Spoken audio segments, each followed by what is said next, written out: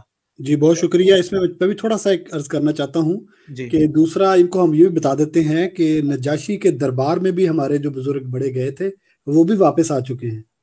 ہجرت حبشہ جو ہوئی تھی وہ بھی سارا اب چیز سیٹل ہے. یہ ہمارے بریلوی بھائی ہوتے ہیں اکثر جن کو علم نہیں ہوتا, تو کوئی بات نہیں. جی عابد بھائی آپ کیا کہنا چاہتے ہیں؟ جی میں یہ عرض کرنا چاہتا ہوں ان دوست کو نہایت ادب سے, خدارا قرآن کی تاریخ سے اور اسلام کی تاریخ سے دور مت ہٹیے. حضرت موسیٰ علیہ السلام کو بھی ہجرت کرنی پڑی تھی, وہ اپنی قوم کو لے کے وہاں سے چلے گئے تھے. بائبل میں اس کا ذکر ہے, قرآن کریم میں اس کا ذکر ہے. اور آپ لوگ جو سمجھتے ہیں کہ حضرت عیسیٰ آسمان پہ ہیں تو اپنے گھر سے تو ہجرت کر کے وہ آسمان پہ چلے گئے, کب گھر میں واپس آئیں گے وہ؟ خرم صاحب نے بالکل درست آیت پڑھی, میں اسی کی طرف اشارہ کرنا چاہتا تھا. غالباً سورۃ نساء کی جو آیت ہے کہ اگر آپ کو اپنی زمین پہ اپنے فائز منصبی دین کی عمل کرنے پر مشکل ہو تو ہجرت کر لیں. امر محترم حضرت علی رضی اللہ تعالی عنہ جن کا بچپن مکہ میں گزرا, حضرت محمد مصطفیٰ صلی اللہ علیہ وسلم اپنے بستر پر سلا کے گئے. وہ مکہ کے عاشق تھے, وہ مدینہ کے عاشق تھے. جب منصب خلافت پر فائز ہوئے آپ ہجرت کر کے کیوں چلے گئے؟ یہ ہجرت جو ہے یہ سچائی کی نشانی ہے. خرم صاحب نے جو بات کی ہے وہ سورۃ نساء کی غالباً آیت ہے, اس پہ غور کیجئے. ہجرت نہ کرنے پر خدا تعالیٰ کی طرف سے ناراضگی ہے, ہجرت نہ کرنے پر خدا تعالیٰ کی طرف سے ناراضگی ہے. اور بانی جماعت احمدیہ مرزا غلام احمد قادیانی علیہ السلام قادیان میں پیدا ہوئے اور قادیان میں فوت ہوئے. اور جو ہجرت ایک فرد واحد نے کی ہے, خلیفۃ المسیح نے کی تھی, مرزا طاہر احمد صاحب رحمہ اللہ تعالیٰ نے, اس کے ثمرات کیا ہیں؟ ضیاء الحق تو کہتا تھا کہ جماعت احمدیہ کینسر ہے, میں کینسر کو ختم کر دوں گا. 1984 میں جماعت احمدیہ 115 سے 20 ممالک میں پھیلی ہوئی تھی, اب 220 سے زیادہ ممالک میں پھیل چکی ہے. میں غلام احمدیت ہوں, میں انگلستان سے مخاطب ہوں. تو یہی بات بتانا میں چاہتا تھا کہ ہجرت جو ہے یہ لازمی چیز ہے, یہ سنت ہے, اس پر عمل کرنے کا حکم ہے, اور ہجرت نہ کرنے پر خدا تعالیٰ کی طرف سے ناراضگی ہے. جزاکم اللہ. میرا سوال ہے عابد انور صاحب آپ سے, میرا سوال یہ ہے کہ حج بیت اللہ کرنا تو اللہ تعالیٰ نے فرض قرار دیا ہے کچھ شرائط کے ساتھ, پر جن کے اوپر وہ شرائط پوری نہیں ہوتی, یا کیا شرائط پوری نہ ہونا اللہ تعالیٰ کی طرف سے انسان کے لیے سزا ہے کہ یہ سزا رکھی ہے کہ وہ شرائط پوری نہیں ہو رہی، جیسا کہ راستے کا امن نہ ہونا یا توفیق نہ ہونا مالی استطاعت وغیرہ کی وجہ سے، یا اور بھی جو شرائط ہیں ان میں سے کسی ایک شرط بھی اگر نہ پوری ہو تو پھر حج انسان کے لیے فرض نہیں ہوتا؟ نہیں، وہ حج وہ فرض نہیں ہوتا. میں اس کا بھی جواب دیتا ہوں. یہاں سے مجھے وہی بات یاد آ گئی. حضرت ابراہیم علیہ السلام پیدا کہاں ہوئے تھے؟ حضرت ابراہیم علیہ السلام زندگی کا اکثر حصہ صحراؤں میں بسر کیا، اور اس کے بعد ان کی وفات فلسطین میں ہوئی، خلیل کے علاقے میں ان کا مزار ہے. میں گیا ہوں تو حضرت ابراہیم علیہ السلام، حضرت اسحاق، حضرت سارہ، چاروں کی قبر کٹی ہے. ان کو وہاں وفات نہ مل سکی جہاں ان کی پیدائش ہوئی تھی. یہ بظاہر بقول آپ کے، بقول اس موترس کے، یہ ساری زندگی بھٹکتے رہے، ان کو جہاں پناہ نہ ملی، ہجرت میں رہے. دوسری بات یہ ہے کہ حضرت صلی اللہ علیہ وآلہ وسلم نے ان معنوں میں زکوٰۃ کبھی نہیں دی تھی کہ 1 سال تک مال جمع رہے، کیونکہ حضرت محمد مصطفیٰ صلی اللہ علیہ وسلم پہ زکوٰۃ کا وہ حکم لازمی نہیں تھا، کیونکہ آپ تو پیسہ جمع نہیں کرتے تھے. اسی طرح اگر کہ کوئی شخص جس کی صحت اجازت نہ دیتی ہو، مالی حالات اجازت نہ دیتے ہو، اس کے اوپر حج فرض نہیں ہے. میں متعدد دفعہ میں عمرہ کرنے گیا ہوں، لیکن میں حج نہیں کر سکتا. میری صحت، مجھے 20 سال سے کوئی پرابلم ہے، میں حج نہیں کر سکتا. جس کے اوپر فرض نہیں ہو، جیسے نماز فرض ہے، جب بچیوں پہ، بیٹیوں پہ ایام میں مخصوصہ ہوتے ہیں، ان کے اوپر نماز فرض نہیں ہوتی. تو یہ سوال میں سمجھ نہیں سکا خرم صاحب نے کیا، اس کا پس منظر کیا. میں سوال کھول کے بیان کرتا ہوں. دیکھیں، سوال کچھ اس طرح سے اگر رکھا جائے کہ کیا اللہ تعالیٰ نے یا اللہ کے رسول صلی اللہ علیہ وآلہ وسلم نے کہیں پہ یہ بیان فرمایا ہے کہ کسی پہ حج کی فرضیت نہیں ہو رہی اور حج کی فرضیت نہ ہونا اس کے لیے سزا ہے؟ کیا اس کو حج کی فرضیت نہ ہونا بطور سزا قرار دیا ہے اللہ رسول نے؟ نہیں، یہ اس طرح بالکل قرار نہیں دیا. میں دوسری بات ایک اور، اس طرح بالکل قرار نہیں دیا. یہ میں نے کبھی نہیں پڑھا، کافی پڑھنے کا موقع ملتا ہے، لیکن میں یہ عرض کر دوں کہ حج بدل ایک چیز ہوتی ہے. حضرت مسیح موعود علیہ السلام کا حج بدل ہو چکا ہے.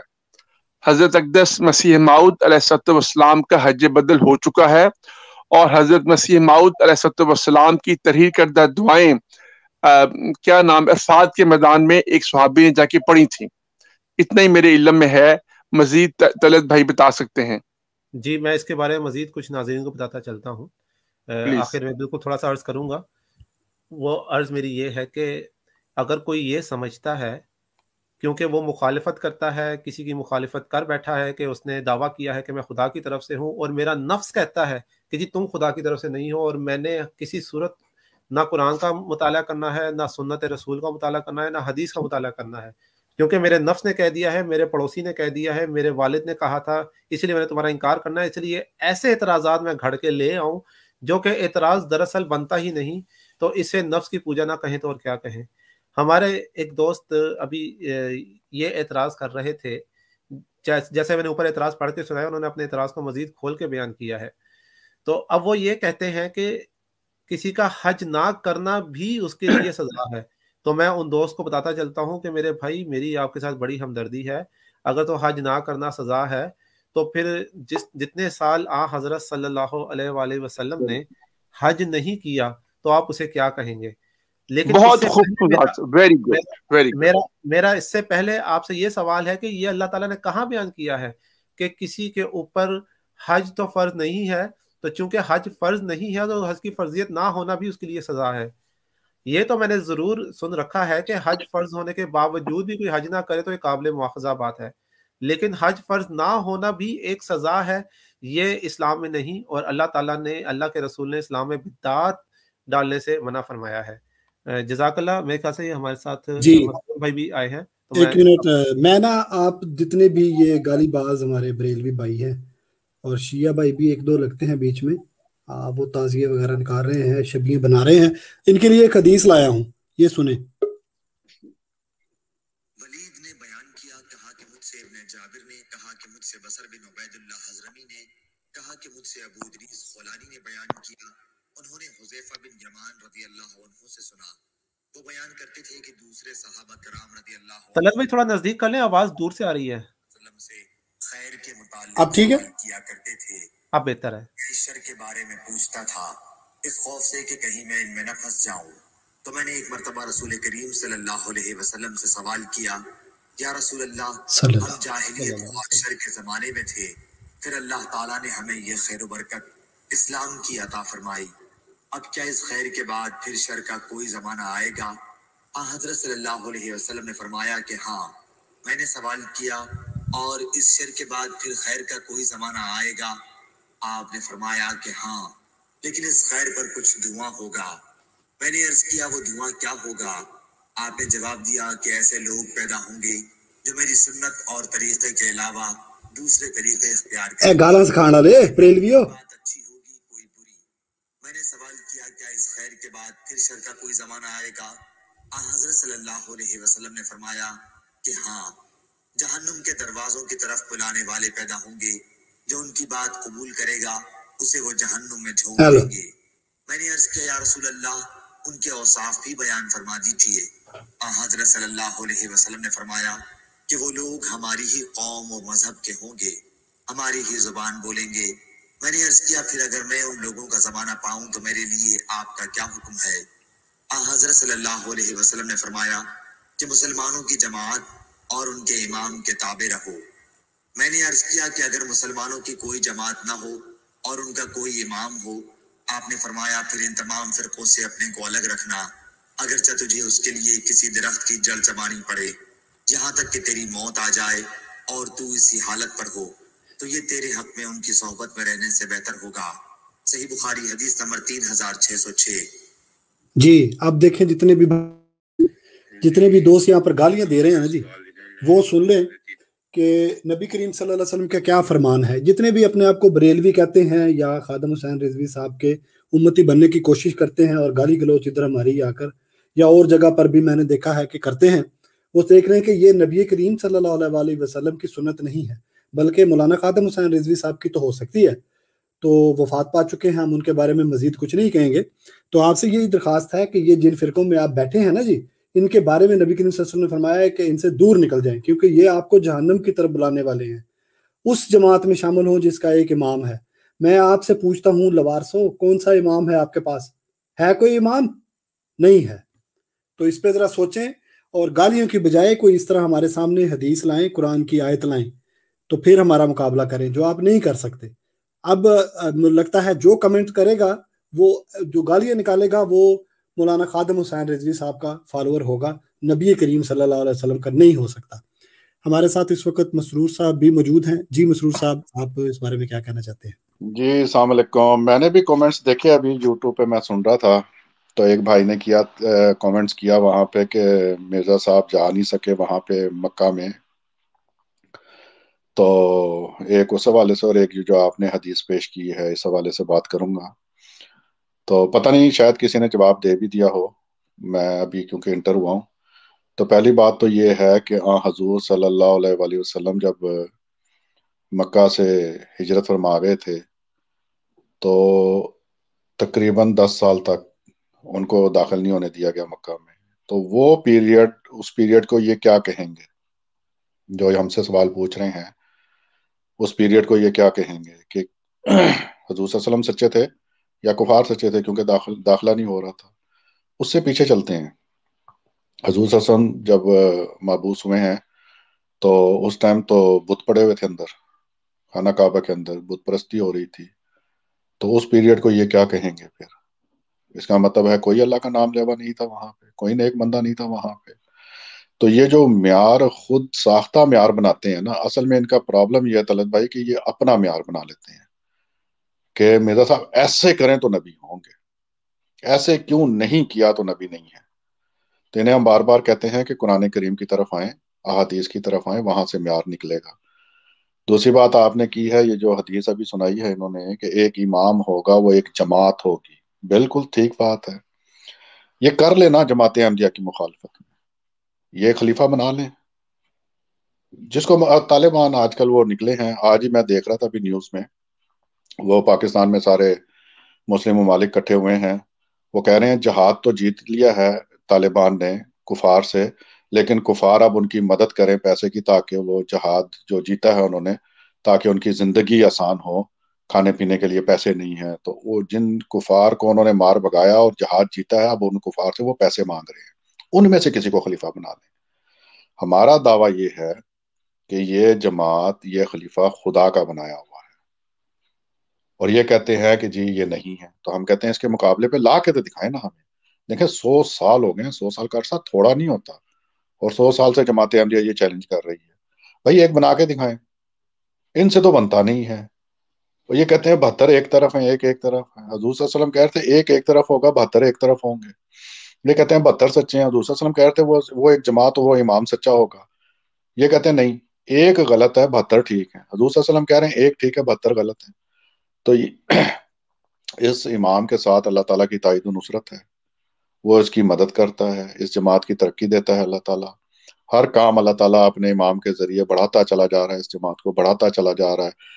130 سالوں سے یہ کوشش کر رہے ہیں کہ کسی طریقے سے اس خلافت کو اور اس امام کو اور اس جماعت کو ختم کر دیا جائے۔ 130 سالوں سے ٹل تو لگا لیا انہوں نے، بڑے بڑے ڈکٹیٹر ہے، ضیاء الحق جیسے، بھٹو جیسے، کیا کر لیا انہوں نے۔ اندھے کو بھی نظر آ جاتا ہے کہ اگر یہ جھوٹی جماعت ہے، نعوذ باللہ خلیفہ سچا نہیں ہے، تو یہ ختم کیوں نہیں ہو رہے ہیں، اور ان سے بنایا نہیں جا رہا ہے۔ یہ بھی اللہ تعالیٰ کا وعدہ ہے امت کے مسلمانوں کے ساتھ کہ ایک ٹائم پہ 2 خلیفہ نہیں ہو سکتے۔ اگر 2 4 6 خلیفہ ہوں تو پتہ کیسے چلے گا سچا کون سا ہے، اللہ تعالیٰ کی تائید و نصرت کس کے ساتھ ہے۔ بڑے پیارے معیار رکھے ہیں اللہ تعالیٰ نے، تو ہم تو انہیں یہی دعوت دیتے ہیں کہ آئیں اور تائید و نصرت دیکھیں اللہ تعالیٰ کی۔ آپ نے زور لگا کے دیکھ لیا ہے، سب کچھ کر کے دیکھ لیا ہے، نہیں مٹا سکے، تو وہ جو حضور صلی اللہ علیہ وآلہ وسلم کی حدیث ہے نا کہ پھر جائیں اور اس کو میرا سلام کہیں اور اس کی بیعت کہیں، پھر اس کے مددگار بن جائیں، تو یہی دعوت دیتا ہوں میں۔ جی شکریہ مسرور احمد صاحب۔ ہمارا خلافت پہ ایمان ہے کہ ملت کی تنظیم کی جان ہے۔ جتنے بھی بھائی اس وقت کوئی ایسا بھائی ہے کہ جو بتانا چاہتا ہو کچھ غیر جماعت دوستوں میں سے، گالی گلوچ تو ہم نے آپ کی دیکھ لی بھائی جان، وہ نہ کیجیے گا۔ اگر کوئی آنا چاہتا ہے تو ہم لنک بھی شیئر کر سکتے ہیں، اسٹریم کافی لمبی ہو چکی ہے، تو میں خواجہ ندیم صاحب سے درخواست کروں گا۔ اچھا طلعت بھائی چھوٹی سی ایک بات کرنا چاہوں گا، میں بھول گیا تھا، 2 منٹ دے رہے ہیں۔ ٹھیک ہے۔ انہوں نے جو معیار بنایا ہے نا خلافت کا، وہ معیار یہ ہے کہ وہ ساری دنیا کے مال لوٹ لے خلیفہ آ کے، مسلمانوں کا خلیفہ، اور سارا مال جو ہے نا دنیا کا وہ ان مسلمانوں کے ہاتھ میں دے دے اور یہ عیاشیاں کرتے پھریں۔ انہوں نے ایک یہ بھی معیار بنایا ہوا ہے، ٹھیک ہے۔ وہ کہتے ہیں کہ تمہارے پاس زمین نہیں ہے، کوئی ملک نہیں ہے خلیفہ کے پاس، تو یہ 52 ملک آج بیٹھے ہیں نا امداد مانگنے کے لیے افغانستان کے لیے، تو ایسے 52 ملکوں کا کیا فائدہ جو کفار سے پیسہ مانگ رہے ہوں کہ ہم وہ جہاد جو ہم جیتے ہیں اس کے لیے پیسے دو، اب ہم ان جہادیوں کی زندگیاں بچانی ہیں، ہم نے جہاد تو جیت لیا ہے، بھوک سے مر رہے ہیں۔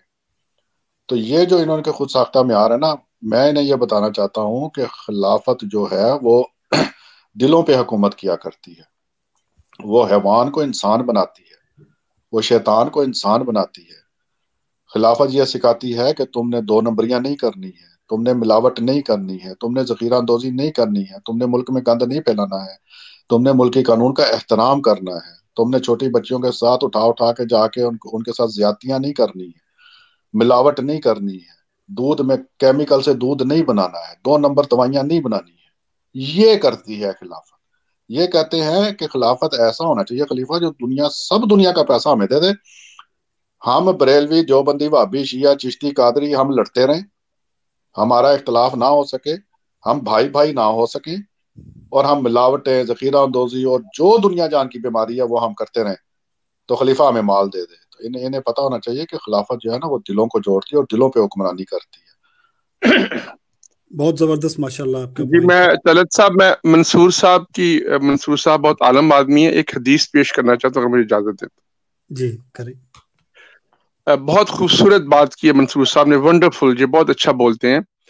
یہ اب افغانستان میں سو کال جہاد جیت کے یہ غیر ملکی ممالک سے مدد مانگنا چاہ رہے ہیں۔ میں ابھی 10 منٹ پہلے ٹیلی ویژن پہ دیکھ رہا تھا، وہ ساتھ سے لگایا میں نے۔ ہمارے آقا و مولا سید ولد آدم حضرت اقدس محمد مصطفیٰ صلی اللہ علیہ وآلہ وسلم کا اسوہ حسنہ ہمیشہ کے لیے روشن ہے، نمایاں ہے۔ ایک جنگ کے موقع پر مجھے یاد نہیں احد تھی کہ بدر تھی، ایک مشرک آیا، ایک شخص آیا، اس کے بارے میں تحقیق یہ ہے کہ وہ غیروں کے ساتھ بہت اس کا مسلمانوں کی جن کے ساتھ جنگ ہو رہی تھی ان کے ساتھ اس کو بہت دشمنی تھی، وہ بھی اسلام لے کے نہیں آیا تھا، اس نے محمد مصطفیٰ صلی اللہ علیہ وسلم پر ایمان نہیں لے کے آیا تھا۔ اس نے حضرت محمد مصطفیٰ صلی اللہ علیہ وسلم سے گزارش کی کہ مجھے جنگ میں جانے کی اجازت دی جائے۔ حضرت محمد مصطفیٰ صلی اللہ علیہ وسلم نے فرمایا ہاں میں کسی مشرک سے مدد نہیں لوں گا۔ وہ گیا، اس نے کلمہ پڑھا، وہ جنگ میں شریک ہوا اور بعد میں وہ فوت شہید بھی ہو گیا۔ اس سے کئی باتیں نکلتی ہیں، لیکن کیا حضرت محمد مصطفیٰ صلی اللہ علیہ وسلم نے کسی مشرک سے مدد لی تھی؟ یہ جو پیسہ مانگ رہے ہیں، دولتیں لے رہے ہیں، کیا محمد مصطفیٰ صلی اللہ علیہ وسلم کا یہ رویہ تھا زندگی کا؟ جنگ احزاب کے موقع پر روئی بن اختر دشمن کا ایک سردار تھا۔ جنگ احزاب سردی کے موسم میں ہوئی تھی، پیٹ پر پتھر باندھے ہوئے تھے بھوک کی شدت کی وجہ سے، شدید سردی تھی، پانی بھی نہیں تھا مسلمانوں کے پاس۔ روئی بن اختر ایک سردار تھا، وہ سرنگ پھانگ کے آیا، گر گیا، مر گیا۔ کفار آئے، 100 اونٹوں کا لالچ دیا کہ اگر آپ نے اس کی گردن کاٹ دی، اس کا ناک کاٹ دیا، جیسا کہ وہاں دستور تھا اور جیسا کہ کفار نے احد کے میدان میں مسلمانوں کے ساتھ کیا تھا، کفار نے کہا کہ اگر آپ نے اس کا مسئلہ کیا اس کی لاش کا تو ہماری ناک کٹ جائے گی، آپ 100 اونٹ ہم سے لے لیں، اس کی لاش کو واپس کر دیں۔ اے جاننے والو جانو اور سننے والو سنو اور دیکھنے والو دیکھو، کیا اس وقت تھا سید ولد آدم احمد رسول اللہ محمد مصطفیٰ صلی اللہ علیہ وسلم کا کیا کسی غیر کی مدد کو قبول کرتے تھے؟ کیا انسانی لاشوں کے اوپر آپ کاروبار کرتے تھے؟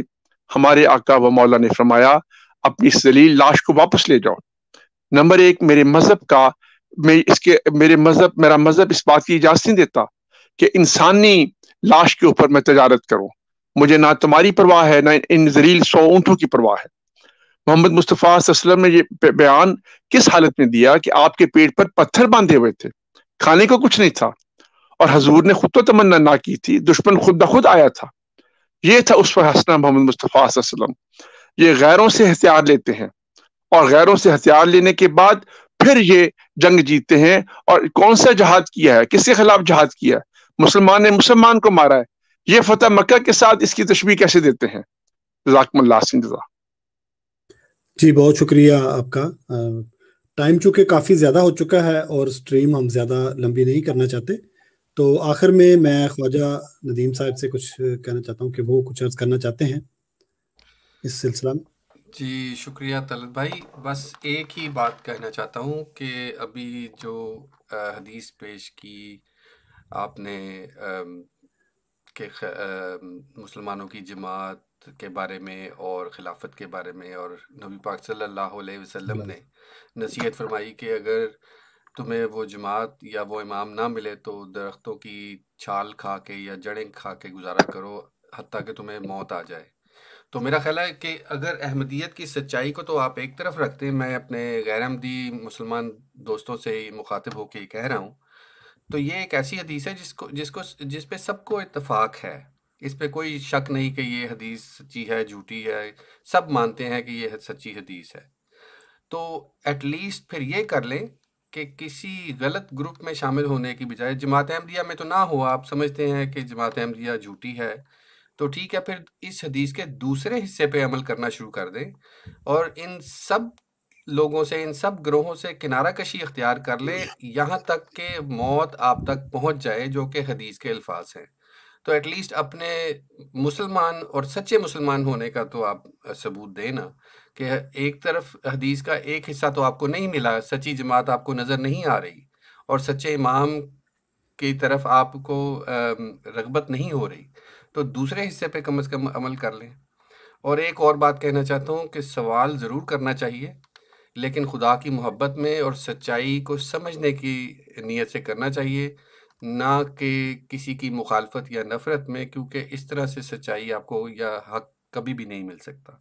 بہت شکریہ طلعت بھائی موقع دینے کا۔ جی بہت شکریہ آپ کا بھی، اور تمام دوستوں کا خاکسار شکریہ ادا کرتا ہے۔ اگر کوئی غیر احمدی دوست آج کے موضوع کے مطابق خلافت کی کوئی اور برکات یا وہ کسی ایسی جماعت میں موجود ہے جس کا کوئی امام ہے، تو آئے اور جرت کرے اور آ کر اپنے امام کا نام بتائے۔ تو باقی جو دوست ہیں وہ پھر اس کے امام کے بارے میں بتائیں گے، ہم بھی بتائیں گے. آئیں اور آ کر آج کے موضوع کے مطابق اگر کوئی دوست آنا چاہتا ہے، لنک لگا دیا ہے خرم بھائی آپ نے؟ جی مجھ سے ابھی ایک دوست نے آ کے واٹس ایپ پہ لنک مانگا تھا اور میں نے اس کو لنک بھیج دیا ہے، اور وہ کافی پیشنیٹ ہیں، آنا چاہتے ہیں، وہ کچھ سوال پوچھنا چاہتے ہیں. آج کے موضوع کے مطابق آپ نے بتا دیا ان کو؟ جی موضوع آج کا خلافت اعلیٰ منہاج نبوہ ہے.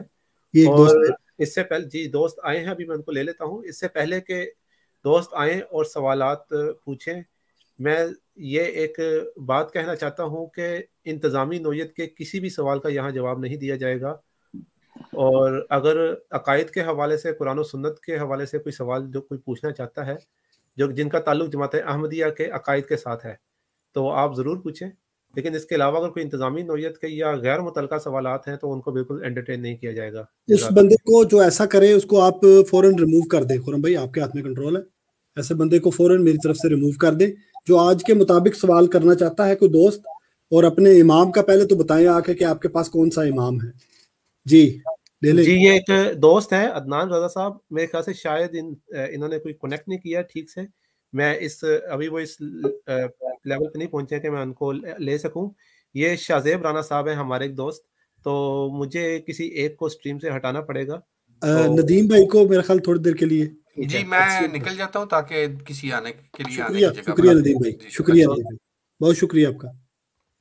یہ شاہزیب رانا صاحب کو میں نے لے لیا ہے. جب تک وہ دوست عدنان رضا صاحب آتے ہیں وہ ریکنیکٹ کریں. عدنان صاحب پلیز آپ سے ریکویسٹ ہے کہ ریکنیکٹ کریں، ایک دفعہ نکل کے دوبارہ انٹر ہوئیں. جی رانا صاحب میں آپ کو ویلکم کرتا ہوں. جی آپ بھی کچھ کہنا چاہتے ہیں؟ جی وعلیکم السلام ورحمۃ اللہ. جزاک اللہ. سب سے پہلے تو آپ نے دعوت دی، شکریہ. پروگرام میں بھی آپ نے شامل کیا ہے.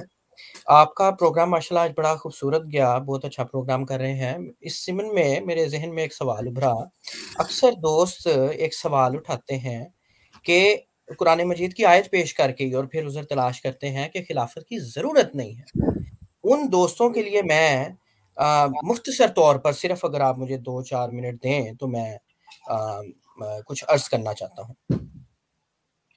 میں نے اپنی اسکرین شیئر کی ہے، اگر کوئی دوست میری اسکرین یہاں پر دکھا دیں پلیز. جی آپ دیکھ سکتے ہیں میری اسکرین؟ جی آ رہی ہے.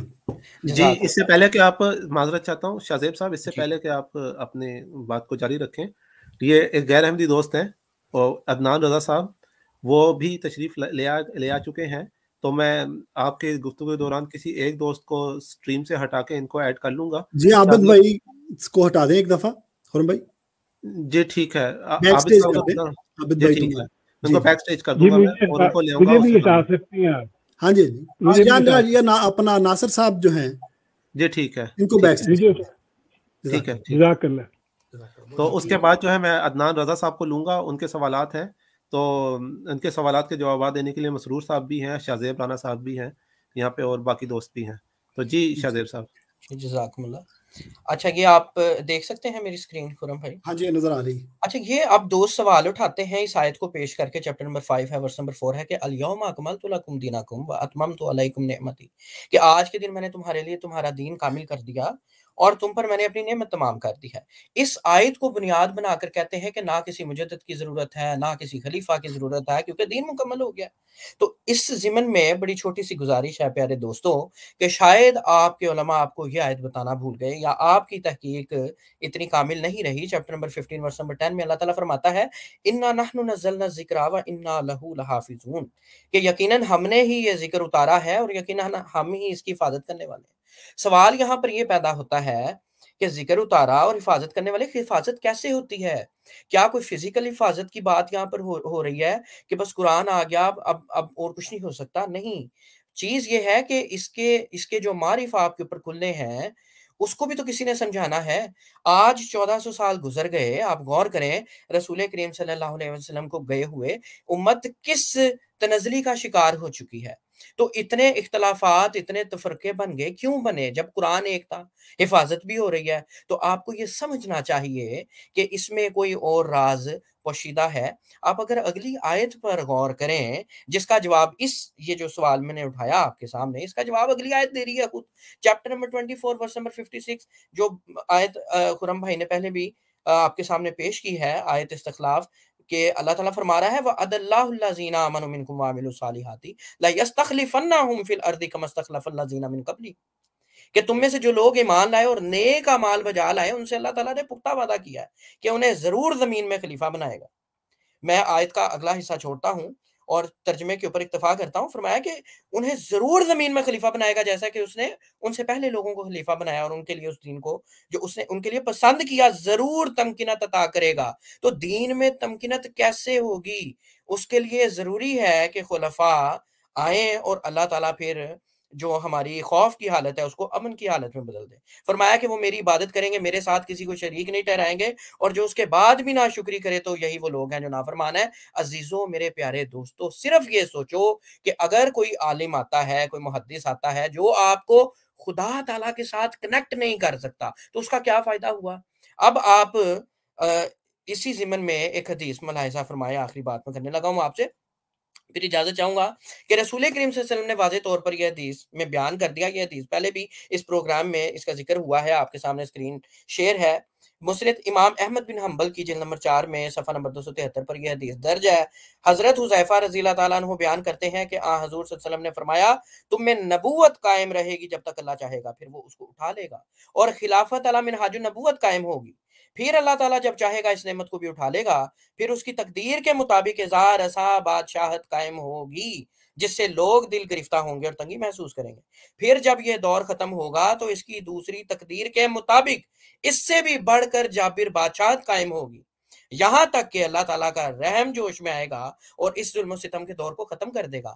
ناظرین, صرف یہ دیکھیں کہ کیا اس حدیث کے اوپر جرا ہو سکتی ہے, کیونکہ یہ جتنی باتیں ہیں رسول کریم صلی اللہ علیہ وسلم نے فرمائی منوہن پوری ہو چکی ہیں.